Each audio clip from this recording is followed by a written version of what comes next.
Hello and welcome to another PlanetDestiny video. With the Dark Below expansion right around the corner, let's talk about some of the new activity types called quests. This video will also explore Eris and all of her bounties and quests. We'll also discuss the Dark Below story missions at the end. This video will have some spoilers though, so keep that in mind.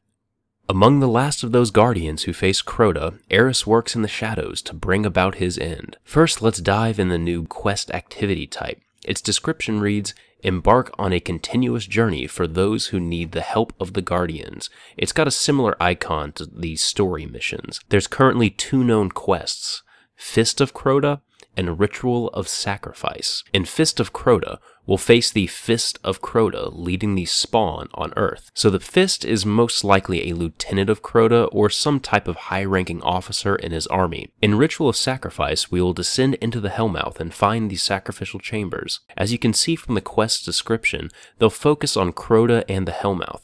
These quests will no doubt get us prepared and ready for CROTA's end, the new raid. Now, let's discuss Eris and her bounties/quests.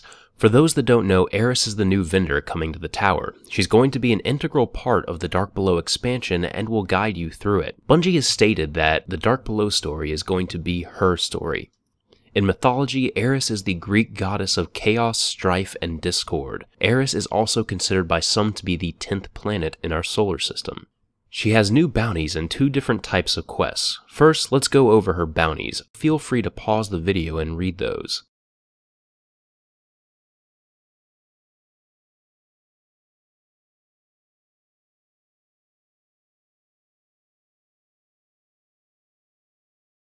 I'd like to focus on a few of them. Blades of CROTA, Cut Them Down, Deadshot Collector, and Husk Reaper. The Blades of CROTA seem to be a force of CROTA's army. Interestingly, they're on Earth and the Moon, so maybe we'll need to search around to find them. As for Cut Them Down, that's particularly exciting. As we know, the Blades serve CROTA. These knights will probably use swords exclusively, and when we kill them, I'm guessing they'll have a chance at dropping their sword. In this bounty, we'll need to actually use their own sword to kill various and miscellaneous Hive. The next bounty, Deadshot Collector, is pretty straightforward.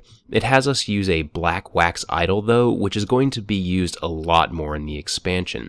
As we explained in our Murmur/Necrochasm video, black wax idols will be needed to purchase the upgrade materials for the rare version of Murmur and the common Husk of the Pit to upgrade them to their legendary versions.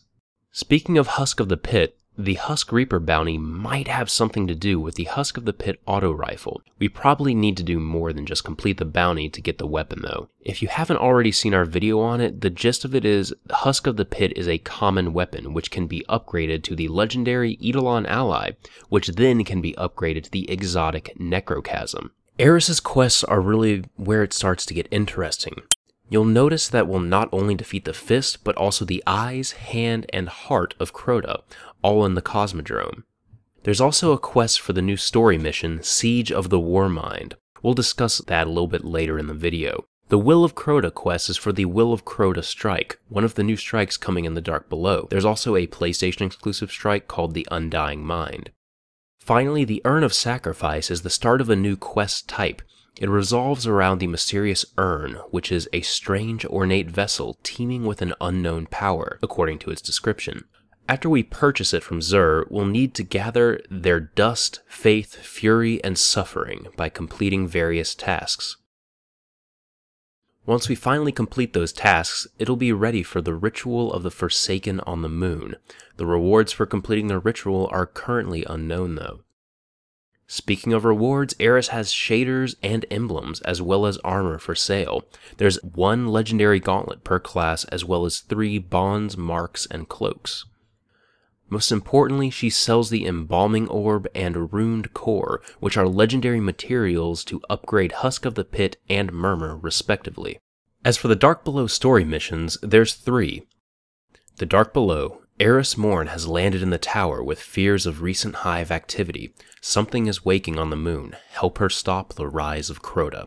The first mission is a little different than the other two. This first mission will introduce us to Eris and have us start working on the missions she assigns us. The second mission is called Siege of the Warmind. Its description reads, "Find Rasputin's bunker. Defend it against the Hive attack."